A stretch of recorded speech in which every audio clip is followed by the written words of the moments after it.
Donc comme je vous l'ai dit, on voudrait pouvoir sélectionner, enfin en un seul clic, venir séparer les dimensions de l'ensemble de nos calques sélectionnés.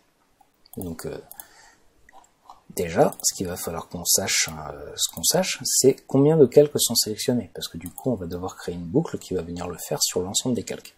Donc pour ça, donc là, ça je vais l'enlever, et on va devoir venir chercher à quoi correspond, enfin combien d'items sont sélectionnés.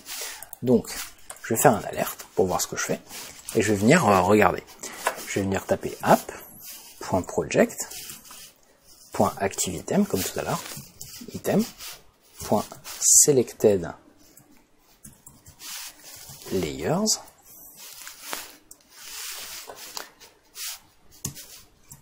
et je vais faire point virgule pour voir ce que ça donne. Donc là je vais venir sélectionner tous mes calques et je vais lancer. Donc là on voit bien qu'il m'a mis pas mal de choses, donc des objects avaient layer dans tous les sens.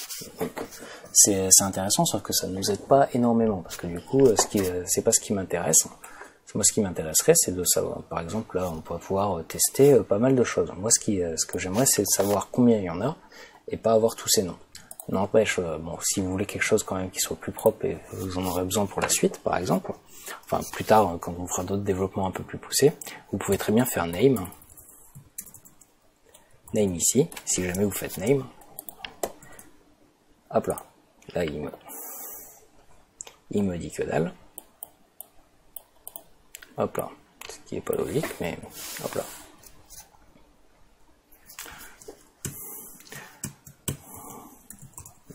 Oh, c'est bizarre d'ailleurs. Il me dit comme quoi ça n'a pas de nom.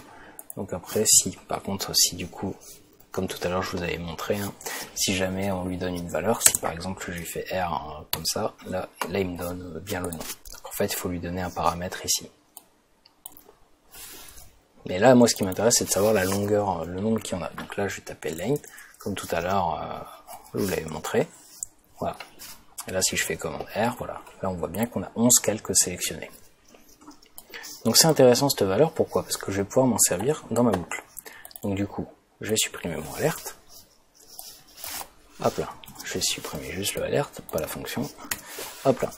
Et je vais enregistrer ça dans une variable. Donc je vais l'appeler item sélection égale. Et je vais refaire un init égale 0. Alors on pourrait très bien remettre une boucle for hein, pour que ça fasse pour aller plus vite encore une fois. Hein. Mais là moi j'ai envie de un peu quand même vous faire pratiquer sur différents types de boucles. Du coup, vous serez libre après derrière de le refaire avec la boucle for si ça vous chante. Là, moi, pour celui-là, je vais utiliser la boucle while. Donc while, entre parenthèses. Donc, on a init. On veut que tant que init est inférieur à item sélection, on affiche, on exécute mon code. Et mon code, ça va être quoi? Donc, ça va être app.project.active item .selected layers. Donc tout à l'heure on a vu que pour cibler un paramètre d'un layer, on avait besoin de lui mettre un identifiant. Donc cet identifiant, en fait, là, ça va être relativement simple parce que du coup, on le calcule ici avec init. Et vu que cette valeur, ça va être la seule qui va incrémenter, là on a bien 0, 1, 2, 3, 4, 5, 6, 7, 8, 9, 10, 11. Voilà. Donc là on a bien 11 solides, donc ça va faire qu'on va incrémenter de 0 à 10. Donc du coup, on va faire, ici on va lui injecter init, donc une variable, point, du coup là on va aller regarder un peu là-dedans, comment ça fonctionne. Donc là on a selected layer, donc là du coup il faut que je cherche, hop, comment ça marche, donc hop, application object, donc on est dans le projet, hop,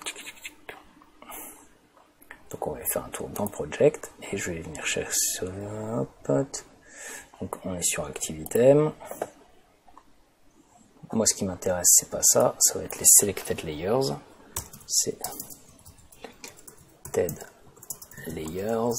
Voilà, selected layers, voilà. On a selected layers. Du coup, on a pas mal de choses là qui sont intéressantes, mais c'est pas ça. Donc mais par contre, on a vu à la page d'avant, voilà, qu'on pouvait avoir les selected properties.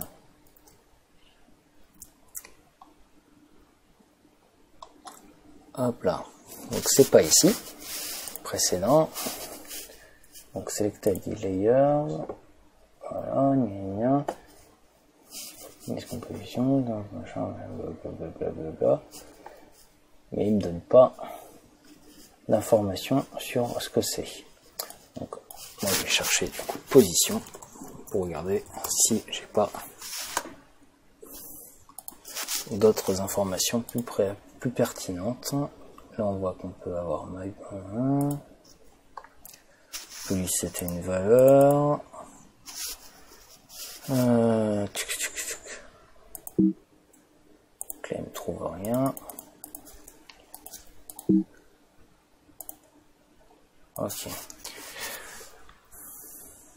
Je vais essayer de voir si, en tapant le nom de la fonction qui m'intéresse, donc si dimension, si je demande les dimensions, parce que c'est une dimension, ah voilà. Donc là, c'est dans quoi? Dans les properties objets, donc les propriétés d'objet. Donc voilà, donc là on peut avoir pas mal de choses, donc la valeur, le minimum, maximum, pareil, on a pas mal de choses, les clés sélectionnées, et ce qui nous intéresse, nous, c'est dimension separated. Donc là, on va aller voir comment elle fonctionne.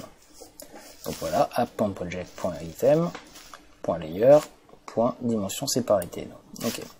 Donc là, je reviens ici. Et du coup, moi, ce qui m'intéresse, donc la position spécifique, là, qui m'intéresse, c'est la position. Et je vais lui dire que dimension separated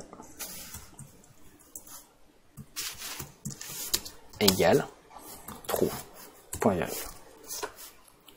Et une fois que c'est fait, je veux faire init plus plus, j'incrémente. Et là on va tester tout de suite si ça marche. J'ai affiché la position sur tous mes calques. Et je vais lancer mon script. Et là on voit qu'il a bien séparé les dimensions sur l'ensemble de Solid. Donc ce tuto il arrive à sa fin, donc on a vu pas mal de petites choses, hein, surtout des grosses bases sur le JavaScript qui vont vous permettre après derrière de venir vraiment développer vos scripts. Donc là vous allez pouvoir être en mesure de créer pas mal de choses. Donc ça va être des fonctions simples hein, que vous créerez dans un premier temps, mais c'est en pratiquant et en connaissant les bases que du coup vous allez pouvoir faire des scripts beaucoup plus complexes.